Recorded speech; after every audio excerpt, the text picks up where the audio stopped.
মার্কিন president Donald Trump কলম্বিয়ার president Gustavo পেত্রোকে অবৈধ মাদক নেতা আখ্যা দিয়ে বলেছেন, যুক্তরাষ্ট্র দক্ষিণ আমেরিকার এই দেশটিকে দেয়া সব ধরনের বড় অঙ্কের অর্থ সহায়তা ও ভর্তুকি বন্ধ করবে।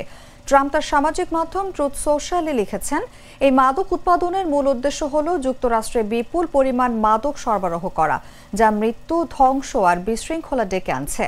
ট্রাম্প স্পষ্ট করে বলেননি কোন ধরনের অর্থ প্রদানের কথা তিনি উল্লেখ করেছেন। তবে রয়টার্সের প্রতিবেদন অনুযায়ী কলম্বিয়া একসময় পশ্চিম গোলার্ধে যুক্তরাষ্ট্রের সবচেয়ে বড় সহায়তা গ্রহীতা দেশগুলোর একটি ছিল। তবে চলতি বছর মার্কিন মানবিক সহায়তা সংস্থা ইউএসএইড বন্ধ করে দেওয়ার পর থেকে ওই অর্থ প্রবাহ হঠাৎ বন্ধ হয়ে যায়। ওয়াশিংটনে অবস্থিত কলম্বিয়ান দূতাবাস এই বিষয়ে মন্তব্য করতে অস্বীকৃতি জানায়।